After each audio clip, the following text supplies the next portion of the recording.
Hey everybody, welcome, welcome to Hidden Horror. Thank you for spending this time with me. I appreciate that. Let's get started.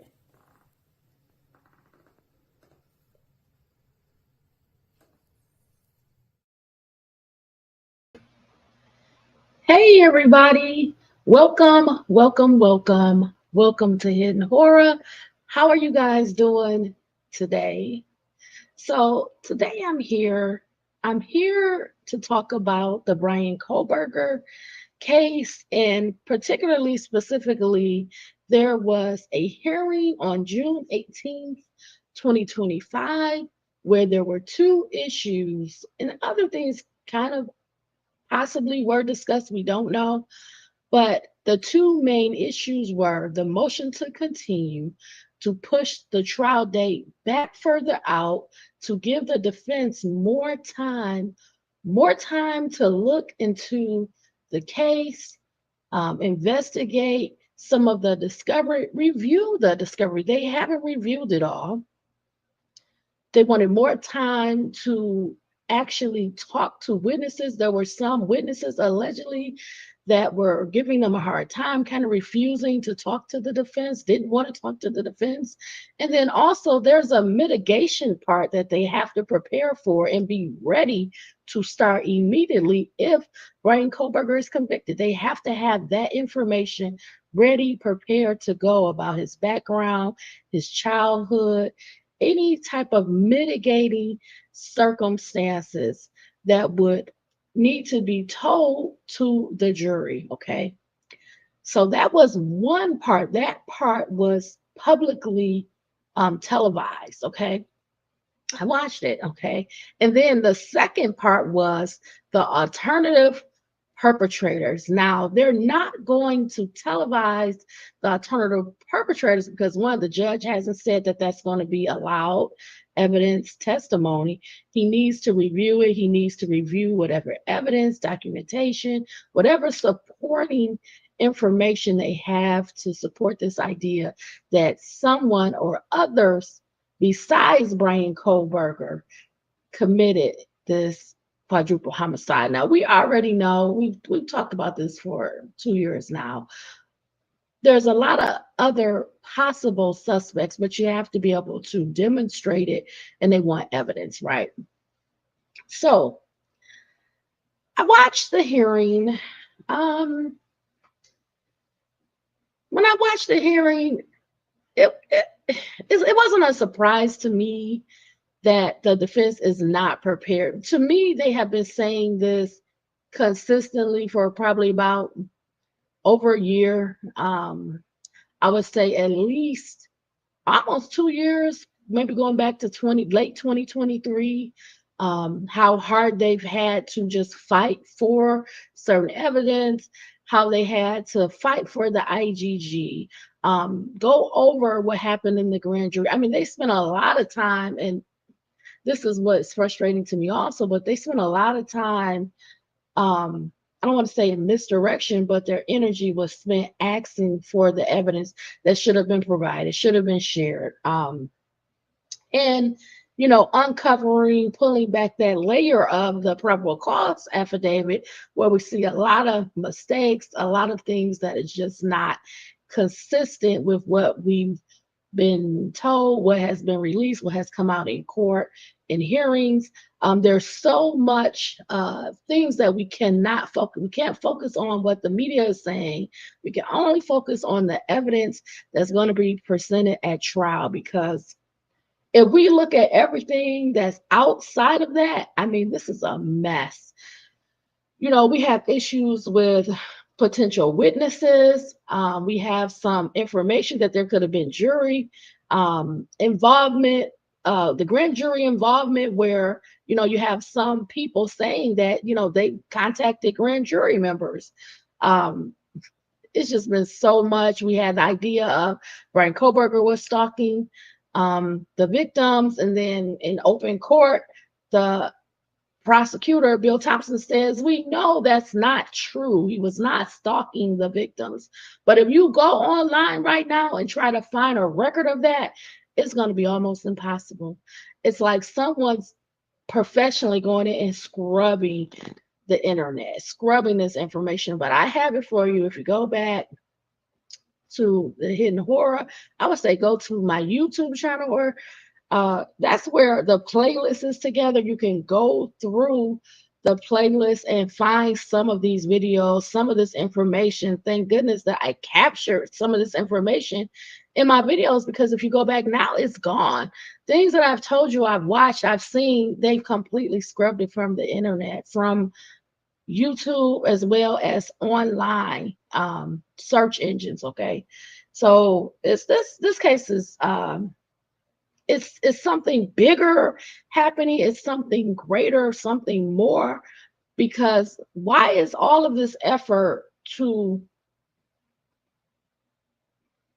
make it so that everything that comes out about this case is very negative towards Bryan Kohberger, is structured to make him appear as guilty, and some of it is just not true. So watch the hearing. I want to go over certain things that was said in the hearing. You can watch it. I'm going to show you like a 1-minute clip. It's pretty clear to me that there is really no consideration for Bryan Kohberger's all of his rights.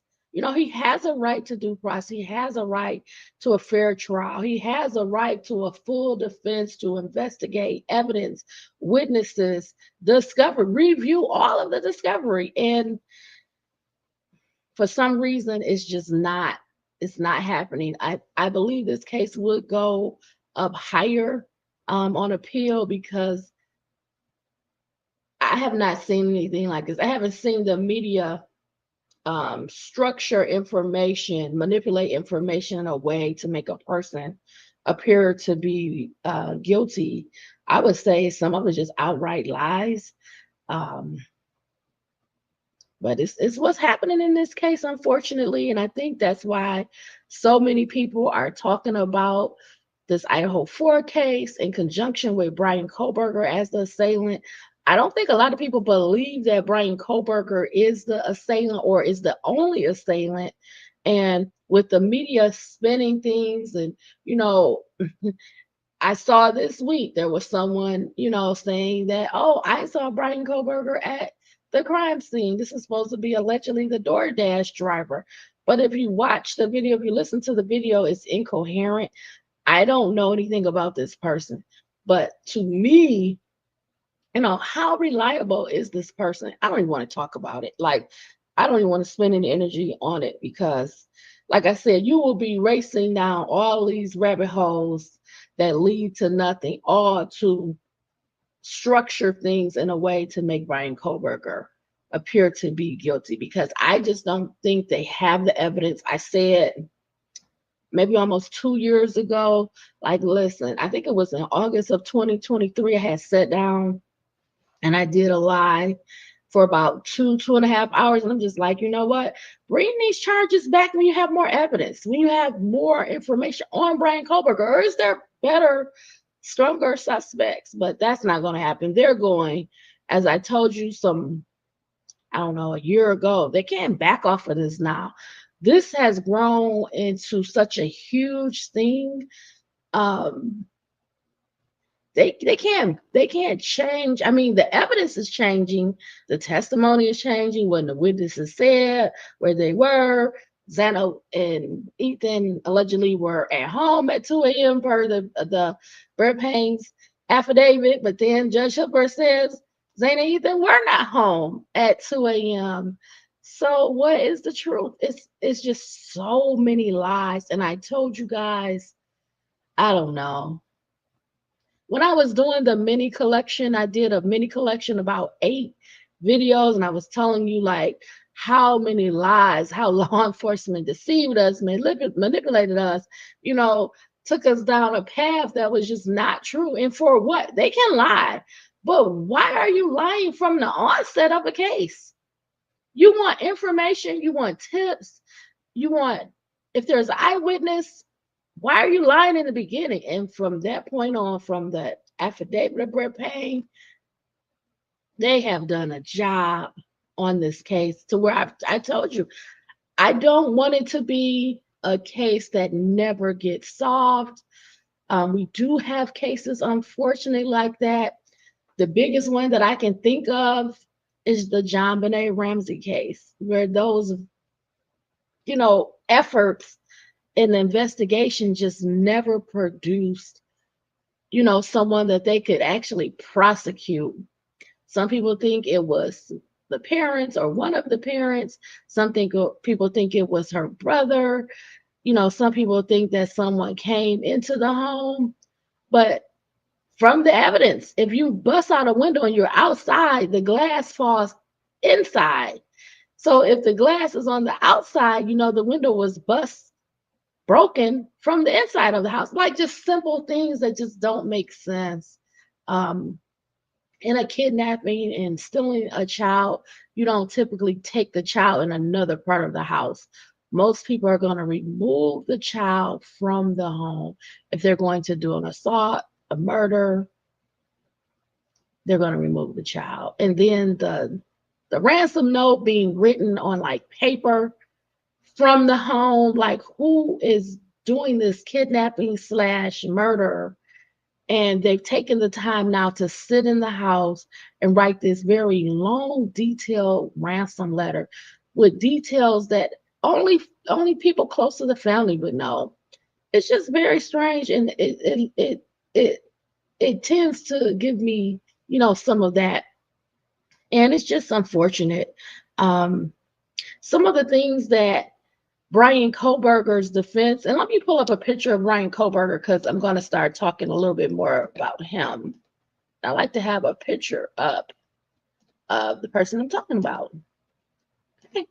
So this is Bryan Christopher Kohberger. He's been arrested for the murders and the burglary at 1122 King Road, the breaking in of the property, of the deaths of 21-year-old Kelly Goncalves, 21-year-old Madison Mogan, and 20-year-old Ethan Chapin and 20-year-old Zaina Canola. These are the victims in this case, and we are seeking justice for them. We want to know what happened to them. And this is what we're spending our time doing. We've been spending quite a bit of time talking about what happened to them the night of their death. And Bryan Kohberger is the alleged assailant that did this, that unalive, brutally, like you guys, do you understand how vicious this was to them? I think about the victims quite a bit. And I know in life, I know that there is suffering in life. I know this. I've experienced great suffering in my personal life. However, I don't think when people process, when they really think about what happened to these 4 victims, I just don't think they can imagine what happened to them, how brutal this attack was. And I feel that the assailant, but I think it's multiple assailants or perpetrators. I really do. To have this happen to them, in the manner that it did, in a house, a 3-story house with 2 people that are unharmed. This story, to me, the media idea that all of this happened in the house under one roof, it's very hard to imagine that.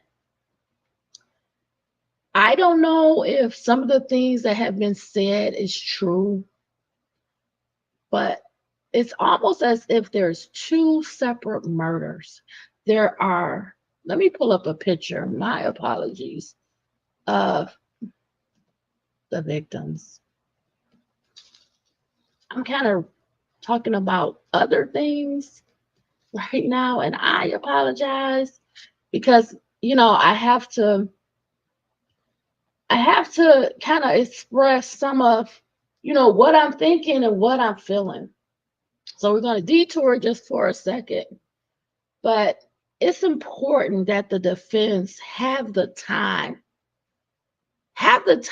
they need to go through all of the evidence, all of the records, the documents, the video. She said, defense attorney and Taylor said there were 68 terabytes provided to them.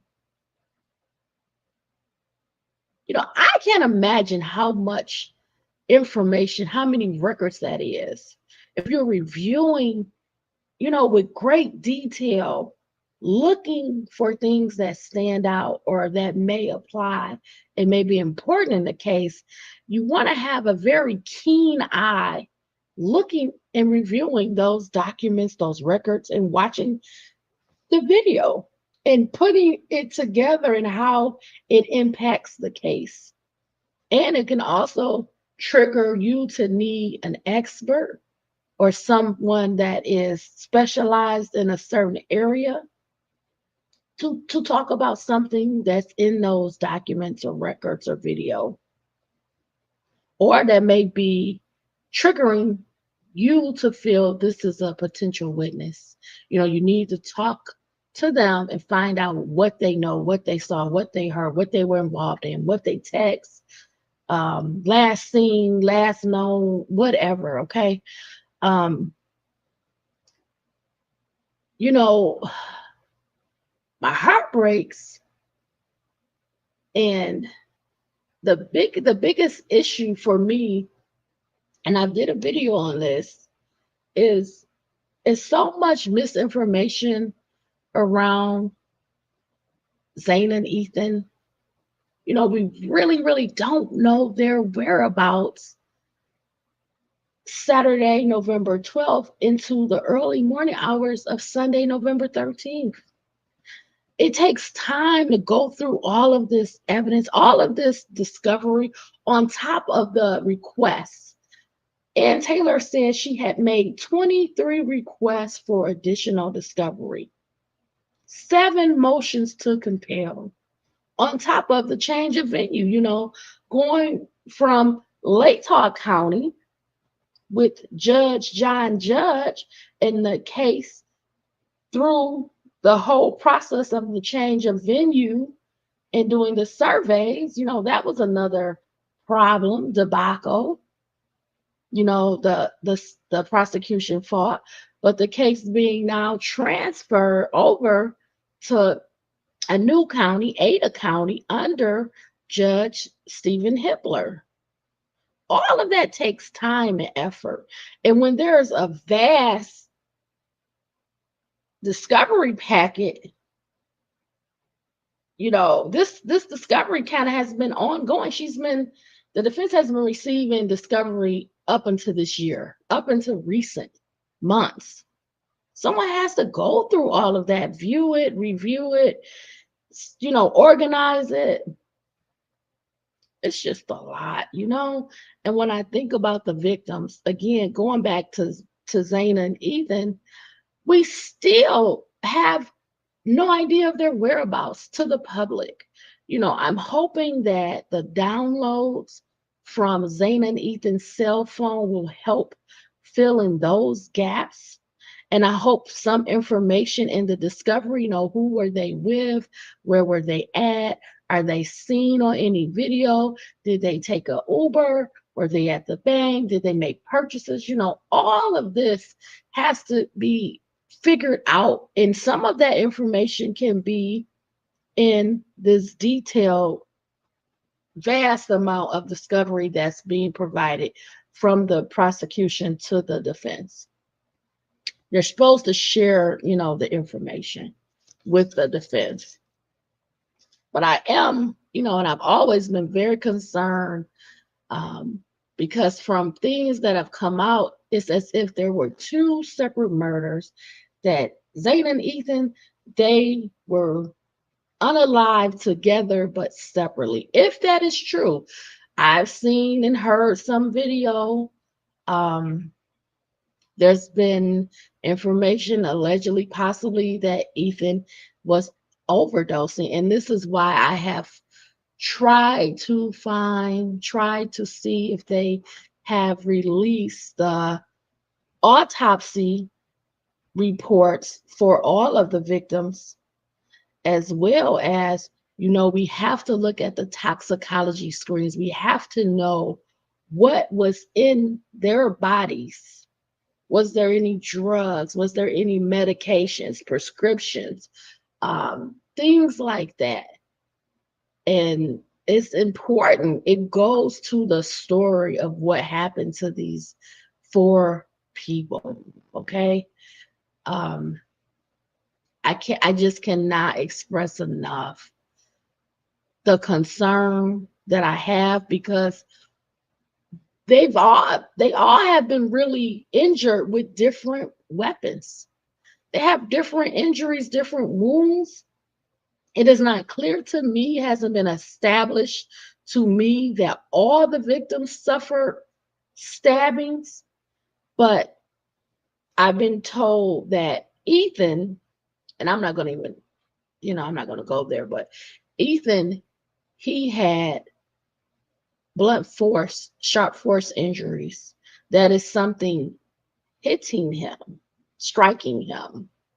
And then Zaina had injuries from a edged weapon. So whatever was used to strike her, it had an edge to it, which is different from Ethan's wounds and injuries. Now we have to know more details when the trial comes about their individual injuries, but it appears that there were two different weapons. And we are also told that Zaina Canolo, that she had some injuries that appear to be her fighting back against the attacker. They call it defensive wounds. And you typically get defensive wounds on your upper part of your body.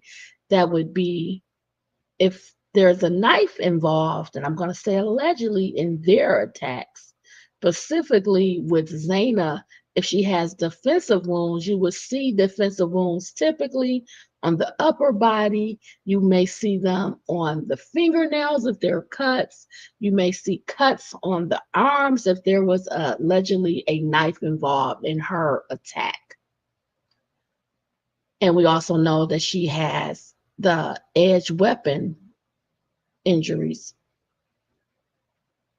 And I'm telling you, this is what leads me to feel that there were multiple attackers, not one, but multiple. Now, did Ethan and Zaina both get unalived at 1122 King Road, in 1122 King Road?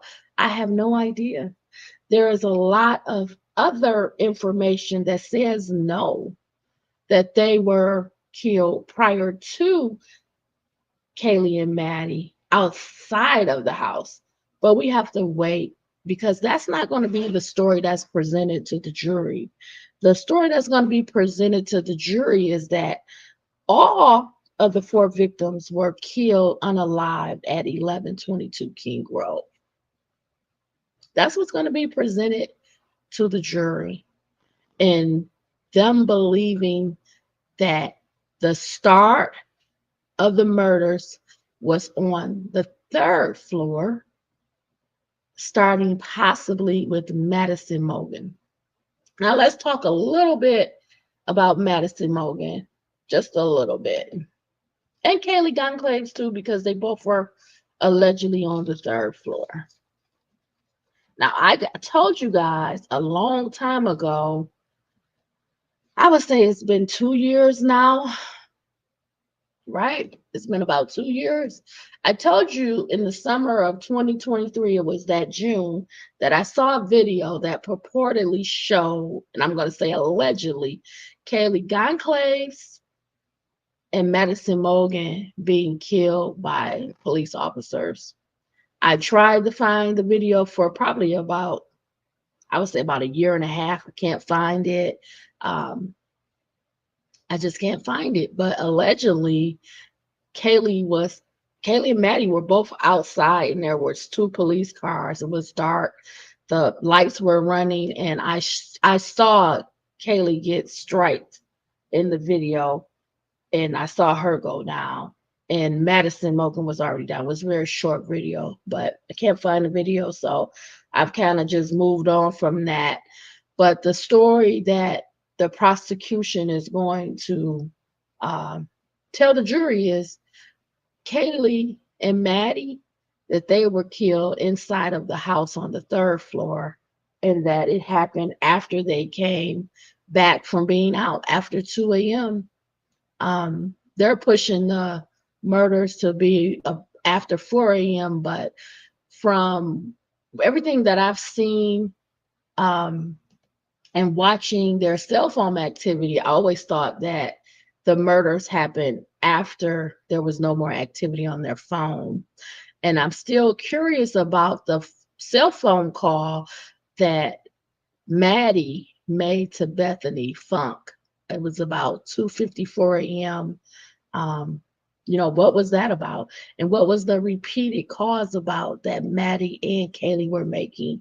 Um, uh, Allegedly to Kaylee's ex-boyfriend, multiple calls. So it's just a lot to think about. I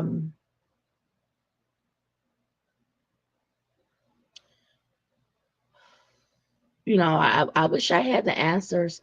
I wish that there was more consistency across the board with the statements from the two alive roommates, Bethany Funk and Dylan Mortensen, that would be consistent. Um, but the story that we were told that they were sleeping in their beds, and that just was not true. Another lie. I mean, it's a huge lie because allegedly the defense is going to put on evidence that the crime scene was cleaned up, that chemicals were used to clean up blood, DNA. So if that is the case, and there was approximately a 7.5, 8 hour time frame between the murders and when 911 was called, what were the roommates doing? We know they weren't asleep. We saw their exchange. They released their texting, and that's what they allowed to be released. Their texting could have been more vast. Their activity on their phones could have been more vast for both Bethany Funk and Dylan Mortensen. That's just what was released. That may not be all inclusive of all the activity, all the known text messages, all the known phone calls. That may not be it. That's where the experts come in to demonstrate what they were doing, because clearly they were not sleeping in their beds. We know that before 4 a.m., they have Dylan Mortensen saving a contact in her phone. I think it was about 3:52 a.m. So no, she was not asleep. She was already woke. And that's if the murders even happened at that time frame. I don't think they did. And I'm only referring to Kaylee and Maddie at this point, because I have no idea when Ethan Chapman and Zaina Kernodle arrived at 1122 King Road. And when I say arrived, I mean on their own will, came back to the property. Were they already deceased? Was their bodies just brought back, or were they actually alive and killed at 1122 King Road? I have no idea. It's possible, but I don't know. And that's why I'm interested to know, do they have any video? Do they have any footage of the roommates, all of them, Zaina, Maddie, and Kaylee, and then Ethan being Zaina's boyfriend? Do they have them going into this property and they were all alive? Allegedly, there's a video of Kaylee and Maddie arriving at 1122 King Road at 1:56 a.m. That was told to us by the media through an interview with, family. So, is there any evidence of Zaina and Ethan arriving at 1122 King Road? How did they arrive? Did they walk up? Did they drive up? Did they take an Uber? I have no idea. It's so much things that we don't know. And this is why it's important that the defense are able to look into all of this evidence discovery to put their picture together. Again, the prosecution is going to have their idea, their picture of what happened, and then defense will build their own picture, have their own idea. The prosecution has had records, this information, since November of 2022. And the defense is really at a disadvantage because they were waiting on evidence to be provided to them. They had to go through the hoops of motions to compel, requesting this discovery, this evidence. And as of this year, 2025, they still were receiving information, evidence, documents on this case. So let's get to, while we're here, we're already 30 minutes in, let's just get into it. So I'm going to go back to a picture of Mr. Kohberger. So let me get that up because we're going to talk about him more specifically, okay? So that's a good picture of him. Okay. So I'm just going to pull up a picture of Bryan Kohberger.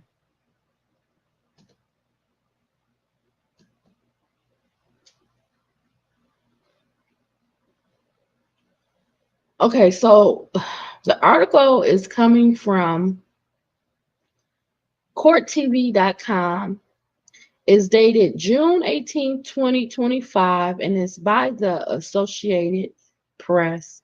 It's titled, Judge Hints Kohberger Trial Could Start in August Despite Delayed Requests. So we know that the jury selection is going to start at the end of July, and then the trial is set for August 11th, 2025, okay? So let's get started. The judge handling the trial of Bryan Kohberger in the killings of 4 Idaho college students said he would consider the defense team's request to delay the proceedings, but warned attorneys on both sides to be ready to go late next month anyway. 4th District Judge Stephen Hippler said Wednesday that he would issue a written ruling on the trial timing soon. Kohberger, 30, a former graduate student in criminal justice at Washington State University, is charged with 4 counts of murder. Prosecutors say he snuck into a rental home in nearby Moscow, Idaho, not far from the University of Idaho campus, and fatally stabbing Ethan Chapin, Zaina Konodo, Madison Mogan, and Kaylee Goncalves on November 13th, 2022.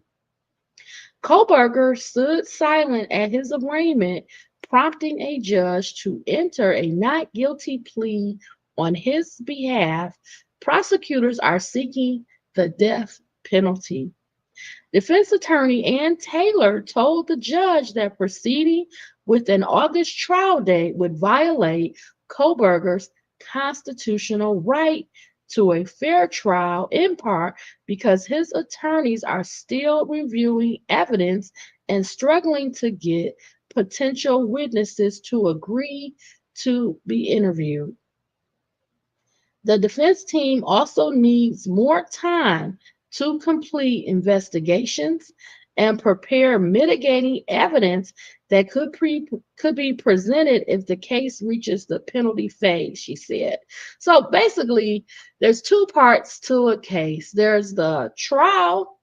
If the person is found not guilty, then there's no reason to go to Second part, phase two of the case, because the person is found not guilty, they're released. Now, if you have a case where the person is found guilty, then phase two immediately starts. So the defense already has to be ready to continue into phase two. So you do your phase two preparation before the trial starts, during the pretrial, during the discovery time, right? You do that now. And the defense is saying they have not completed some of that mitigating work. They have to find out about Bryan Kohberger's childhood, his background, people that knew him that could attest and know about him. You know, if he has any mental health issues, anything that would be mitigating. Is there any incidents in his past, etc., that he would want to inform the jury? Okay, that is phase two, and the defense already has to be ready to go, prepared for that phase two if there is a conviction. I just want you to have an understanding of that part, okay? Let's continue on. Taylor emphasized that in a death penalty case, the jury must consider any factor from a defendant's life history that might weigh against executing them. This process is a comprehensive, time consuming, and expensive undertaking, she wrote in the motion filed earlier this year, but it's also what our Constitution demands when the government seeks to extinguish human life. So, if I could just say this to you, if you didn't have an opportunity to read Bryan Kohberger's defense motion to continue, I would just suggest, you know, if you're able to, please check it out. It's a very well written motion to continue.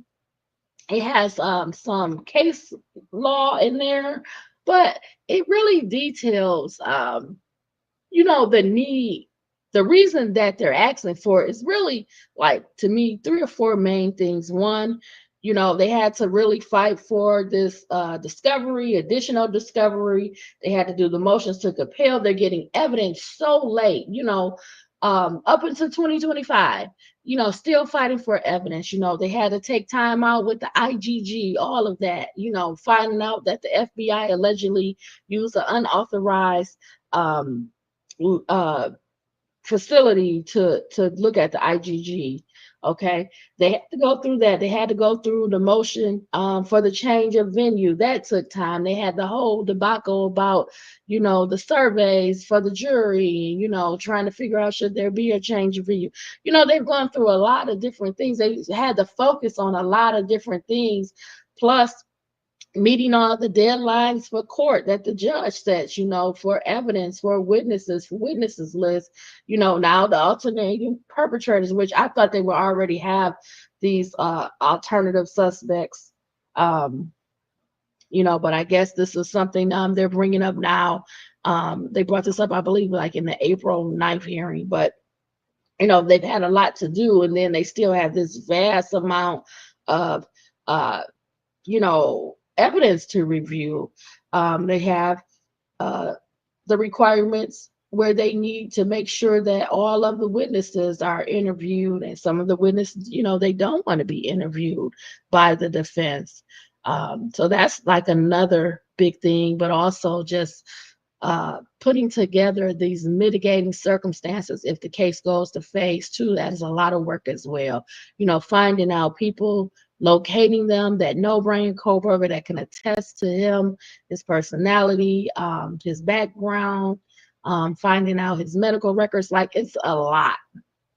You know, you almost have to have an investigator just for that mitigating piece, on top of all the other evidence, videos that have to be reviewed, organized in a way. Okay, so yeah, it's a lot. Okay, so let's continue. All right, I think I lost my place here.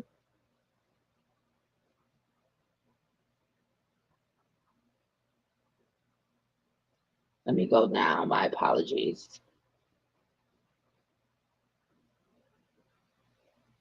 Okay,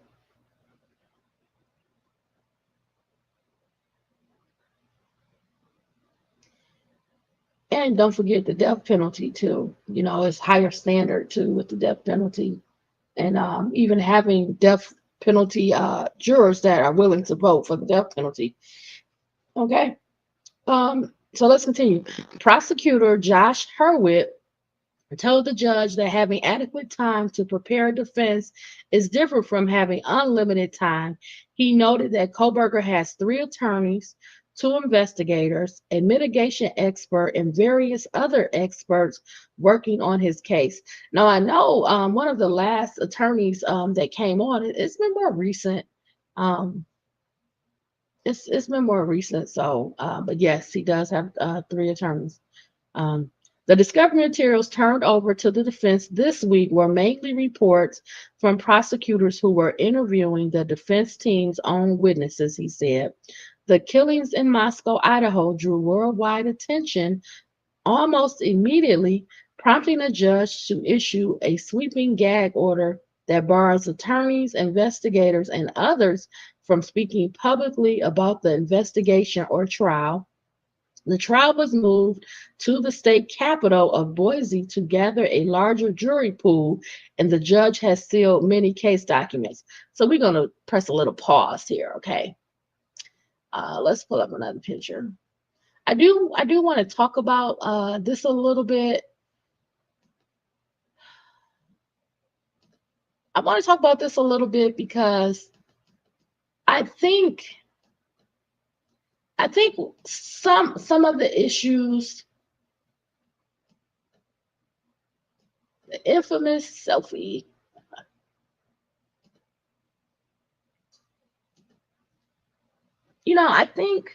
I think some of the issues that the defense is bringing up as it relates to the Dateline episode about Bryan Kohberger, I think, you know, we have to allow some of what happened at that hearing to kind of play out because the Judge Hippler, seemed pretty upset that there was a violation of the gag order, and he wanted to appoint a special prosecutor to investigate, who had the access, the knowledge to the details, especially suspect vehicle number one driving around this area around 1122 King Road. Um, that was a big piece. Also, a lot of the information in that Dateline episode that revealed what was on Bryan Kohberger's phone, including some of his search history allegedly. I don't know if it's true or not. I have no idea. I didn't watch the Dateline episode either. I watched like little clips, 5 minutes here and there. But all of that information and evidence that violated the gag order, have you given this special prosecutor, if you're going to appoint one, to do its job? Because you potentially would have witnesses or a witness that released this evidence testifying at trial. Now, is that appropriate? Is that what should be happening if this person is violating the gag order, or if you have more than one person violating the gag order? I've said to you honestly for probably about 2 years, all of this case information being leaked out, you guys know who I'm referring to. They've been doing it since the beginning of the case. They're still doing it now, releasing case details, information, and nothing has ever been done. They go on interviews all the time.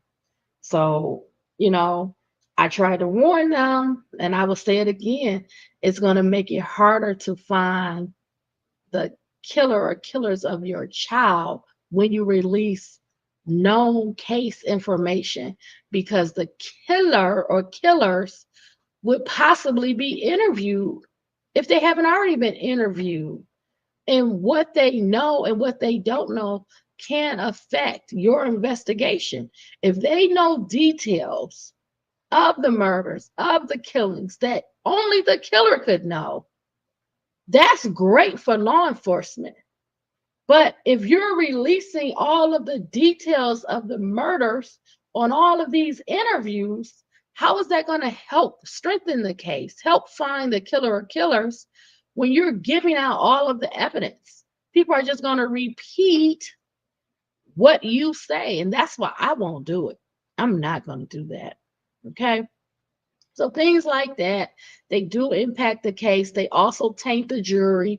Like there's going to be a book being released. There's going to be a docu-series being released. I could write a book on this case, but I don't want to impact any type of jury selection before a trial. I could sit here and do a 8-hour special, a 2-hour special on this case, go over all the evidence again, go over some of my videos again, talk about the touch DNA, talk about the Elantra, how they found another Elantra in a neighboring state, what happened with that vehicle. I could talk about the surviving roommates. I could talk about the victims. I mean, I've watched so much on this case. I followed this case.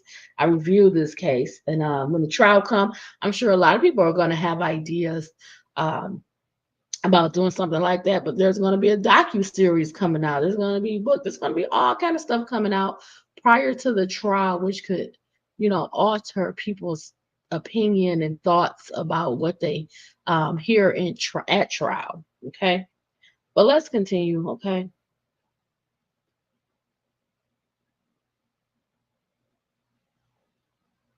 A recent Dateline episode included details that weren't publicly, excuse me one second,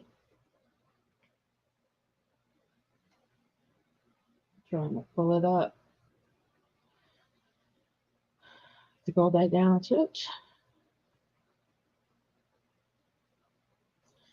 My apologies. A recent Dateline episode included details that weren't publicly released, and Hippler said the information appears to have come from law enforcement or someone close to the case. He actually believed it came from the prosecution. Sorry, I watched that video. I'm going to say allegedly. Allegedly, because they kind of took issue with that and said, hey, this could have come from the defense. Listen, no way is the defense going to provide this information in a way it was presented to make Bryan Kohberger look guilty, and that's my opinion. No way. More leaks. Okay. That's another reason to delay the trial. Kohberger's attorneys have argued the leaked materials appear carefully curated to promote a narrative of guilt, Taylor wrote in the motion. And I agree. And it's been going on this whole time, unchecked. That raises serious concerns about the objectivity of investigators, especially if the source of the leak could be called as a witness. Didn't I just say that? I don't pre-read these articles. I try to find something that, matches what I want to talk about. But there it is right there. The source of the leak could be called as a witness. That's my concern too. Allow the special prosecutor, if you're going to appoint one, do it. Do it. Give them a time frame to look into this. Give them 6 months, 3 months, whatever. And then you can proceed with the trial. What are you going to find out? Like, it's so many grounds to appeal this to a higher court. It's unreal. Like, that list is just growing in my mind. The defense has asked the judge to appoint a special investigator to identify the leaker, and prosecutors said they will cooperate. Judge Hippler actually told the prosecution in the hearing that they should request a special prosecutor. But why would they want to do that? Why would they want to cooperate if allegedly Judge Hippler thinks the leak is from the prosecution? So they didn't ask for it. The defense asked for it, which is wild. Don't you want justice? Don't you want fairness? He has a right to a fair trial. He has a right to that. Let's move on. The question of whether the defendant can receive a fair trial is not answered by the amount of and the nature of pretrial publicity, he said. Rather, it depends on whether a fair and impartial jury can be seated. I guess they'd have to ask them, can you be fair? Can you be impartial? Can you weigh the evidence that's presented? Can you weigh the testimony that's presented? Not all of this other stuff, all these other shenanigans, okay, that's going on. Can you focus on the evidence at trial? Okay. He said anyone influenced by the coverage, including the Dateline episode, will be screened out during jury selection. I don't know. I don't know. The attention isn't likely to end soon. A book about the killings by James Patterson is set to be released in July, and a docu-series centered on the morning the deaths were discovered is expected to air on Amazon Prime next month and includes interviews with some of the victims' family members and friends. So it's like it gets worse. Some of the victims' family member and friends are in the Amazon Prime docu-series. I'm going to say allegedly. So are these same family members going to be allowed to be witnesses? Ugh. I hope not. You know, I believe, hey, give a person a chance. You go and you answer questions for a televised show, a docuseries, but the trial has not even occurred. You know, that'd be different if they asked, say, YouTubers, get all the, crime related YouTubers together and hey, let's bounce off these ideas.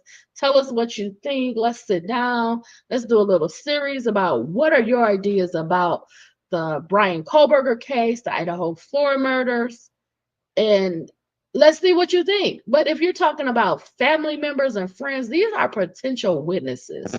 And then are they going to then be allowed to come to court and testify?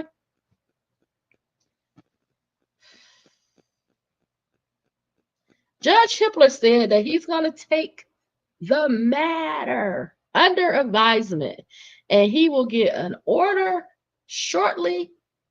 But be prepared to start trial August 11th. Both sides, get ready. After all the stuff I've said, after all of the needs of the defense have been laid before the court, they're not prepared. They're not ready. They haven't talked to all the witnesses. They're not even ready for phase 2 with the mitigating circumstances. They haven't reviewed all the evidence. They're still receiving discovery. And this trial is slated to start in less than 60 days, less than 2 months. And you're talking about the number of witnesses in this case, from law enforcement to family to friends to victims, experts. It's going to be a huge, huge list from both the prosecution and defense. You know, I have said it before, I really feel like this case is large as or larger than the O.J. Simpson trial. It's the case of the century. I'm sorry, Los Santos. It's the case of the century. Yeah, I might have to go visit. Try to find time to go down to Moscow, Idaho before the trial. I don't know. I gotta look at my schedule because I'm a busy person. But let me share this video with you. I do want you to see some of the courtroom, activity so you can hear it for yourself. But I'm not going to go over that whole video. It's about 40 minutes long, and it was just a miscarriage of justice to me when a person's rights aren't being upheld. I don't know if Bryan Kohberger is the killer. He could be. he could be the killer and he could have other people. Um, you know what? Let me say this. I was thinking about this the other day, and it really dawned on me that even Bryan Kohberger as the killer doesn't make sense. So Bryan Kohberger is supposed to be like socially awkward. You know, people don't like him allegedly. He's supposed to be someone, you know, that people don't really, you know, deal with, and his personality is off, and you know, he's not easy to, you know, because just, you know, make friends with. I thought about it. I said, if Bryan Kohberger, if I can make myself believe that Bryan Kohberger was the killer, you know, who did he do this murder with? How many people was there? Was it one extra person, two, three people? Like, it just does not make sense. He's not even in their age range. These are 20, 21-year olds. He was 28 at the time. He wouldn't even have the same friends, or, you know, it's not like he even went to college at the same time. He didn't even go to the same college. He's in a different state. I mean, to me, it's like a lot just does not add up. But I was trying to say, okay, if Bryan Kohberger did it, who did it with him? They're saying he's like this social person that, you know, doesn't get along. He's not, you know, he doesn't have friends. He's hard to, you know, like gauge. And but maybe I'm just the type of person that I can make friends with anybody. And when I say friends, I'm talking about very loose on the surface, like, you know, acquaintances. Meet somebody, talk to them, get to know them. If he said, hey, I like hiking too. Oh, I go to this place. Oh, you want to meet me up there sometime? Yeah, we will probably become friends. And we're in the same world, like criminal justice, forensics, crime scene analysis. Like, our minds are kind of like, you know, the same in a way. And I'm just like, I would get probably along with him fine. And he's a guy. So I get along with guys great. You know, it's just like, I don't see it. And, you know, I guess they're trying to say, well, because of his background, you know, he would be more likely, you know, he had the ability to, you know, design, imagine, plan out this murder either by himself or with others. And, you know, he did this, but it just takes so much more. Um, you know, you really have to look at the crime in this case and see. It's just hard to put it into words. um I know why the house was torn down, in a sense. I get it, because of what happened, what the bodies, if the bodies were even found there. It's just hard for me to believe a lot, until I see, like, the pictures from the crime scene, or I hear the testimony. It's very hard for me to believe a lot of what's out there. It's just, when that 911 call was made, and when I read the affidavit of Brett Payne,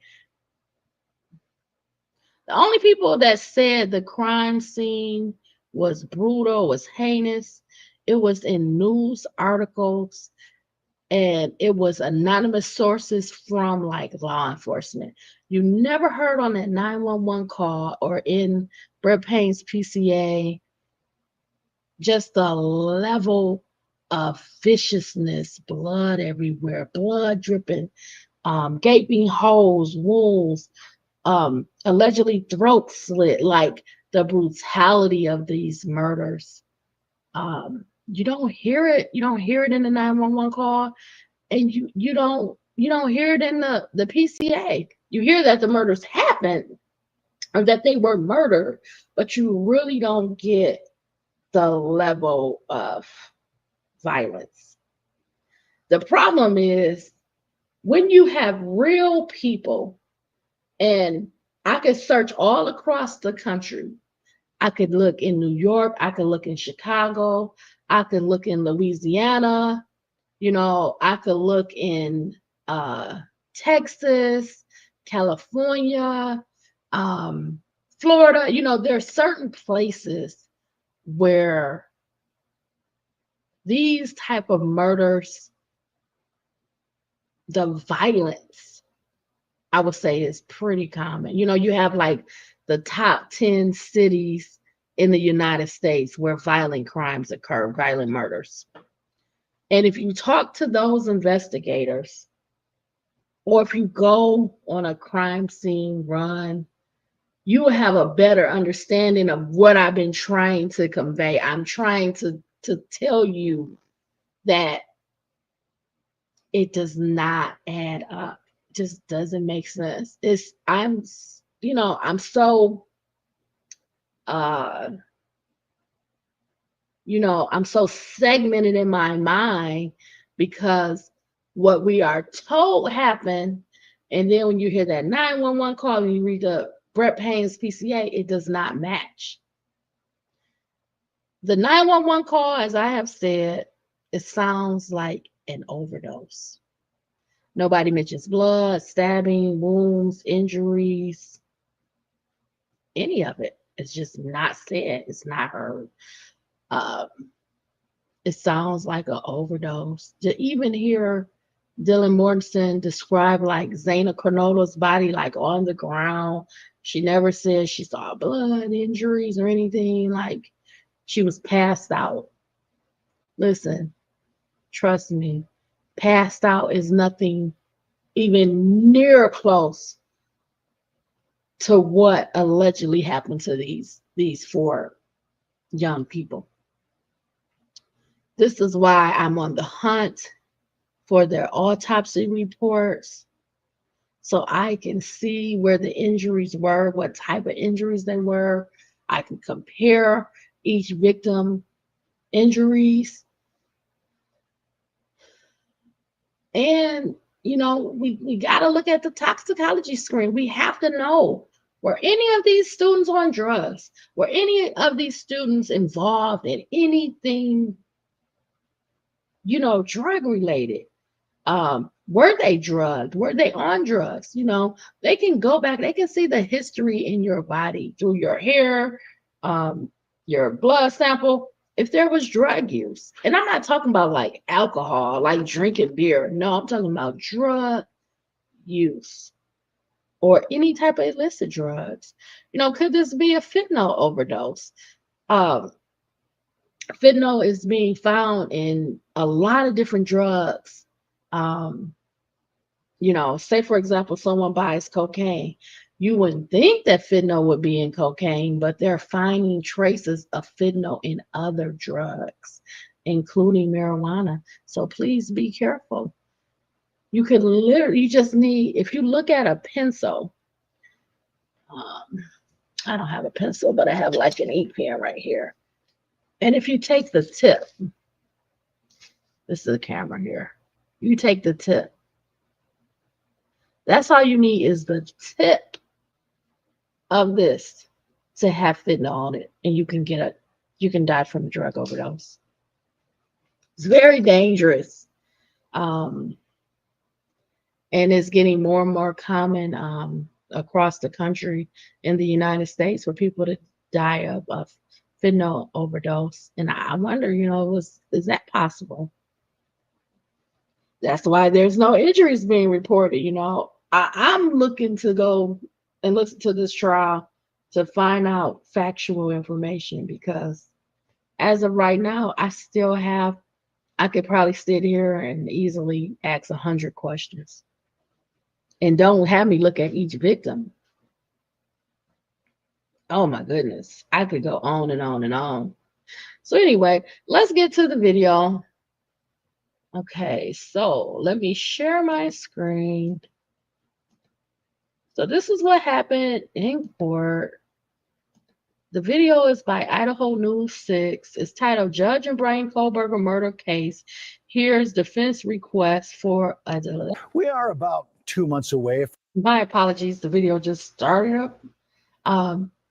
And as I said to you before, Judge Hippler, he indicated that he's going to take, he listened to both sides, the prosecution and the defense, and he's going to take the motion to continue under consideration. He's going to advise them later. He's going to enter an order shortly, and that likely be prepared. We're going to trial August 11th. That's what he said. I watched it in court.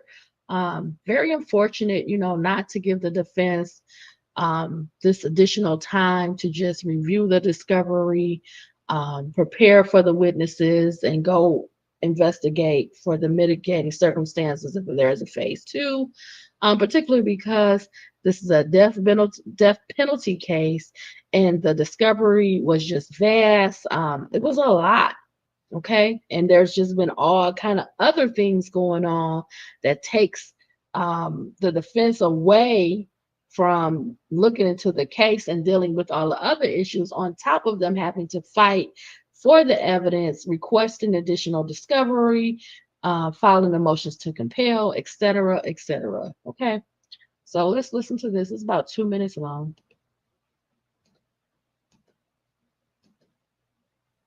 From one of the most publicized murder trials in the country getting underway here in Ada County. The trial of Bryan Kohberger. On Wednesday, I was in the courtroom when Kohberger's defense attorneys asked for a delay, saying they needed more time to prepare. Bryan Kohberger sat still as Judge Judge Hippler heard arguments for the defense's request for delay. This is the time set for, or at least the public portion of today's hearing is set for the motion to continue the trial filed by the defense. So we'll start with that. Kohberger is charged with fatally stabbing 4 University of Idaho students in an off-campus house in November of 2022. Defense attorney Ann Taylor says she needs more time to review discovery and go over evidence from investigations. There just still is a lot left to do. There is still a lot left that is not known. And Mr. Kohberger has a right to go to trial with prepared counsel that have conducted a full investigation in both phases of the case. Prosecutors argued the trial schedule wouldn't violate Kohberger's constitutional right to a fair trial. Prosecutors are seeking the death penalty for the deaths of Kaylee Gonzalez, Madison Mogan, Ethan Chapin, and Xana Kernodle. One of the defense's concerns has to do with the extensive media coverage surrounding this case. Ms. Taylor feels it could muddy the waters during jury selection. Former U.S. Attorney Josh Hippler, who has joined the prosecution team, responded this way. Every time there's a breaking story, every time there's a new book or a new documentary, are we going to continue the trial indefinitely? And that seems to be the danger in what the defense is asking for. We call it a perpetual continuance. Judge Hippler will also consider in a closed session whether the defense can present evidence of possible alternate suspects. I fully encourage everyone to continue as if the trial is going to take place when it is scheduled for. Again, I reserve the right to write the decision that I come to, but as of now, I would tell you that it's likely you're going to trial on the date indicated. Idaho News 6 will bring you updates on the judge's decision as soon as we find out. Okay. So what do you guys think? Do you believe the case should proceed with trial starting August 11th, 2025? Do you feel that the defense should be allowed more time to do their investigation, to talk to witnesses, etc.? That's just one piece of what's going on. Again, we have the other piece, which is the alternative perpetrators. And, what is going on with that? Are the defense able to demonstrate, document, provide evidence that there are alternative perpetrators other than Bryan Kohberger that did this quadruple homicide? I don't know. We don't know. We don't see all of the evidence. We don't know all of the evidence. So were they able to provide sufficient evidence for Judge Hippler to allow the defense to put on a defense? He has a right to put on a full defense, right? That is his right to put on a defense. And part of that defense is the alternative perpetrators, is his alibi. Even though his alibi is I was driving around, can he demonstrate that?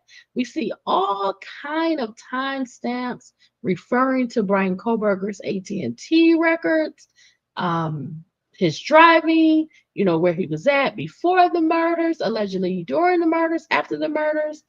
And they say they don't have the records now. They never received the records. But look at the Brett Payne's affidavit. They refer to the records throughout. They have really stacked the deck against Bryan Kohberger. So that's all I got for you today. There's so much with this case.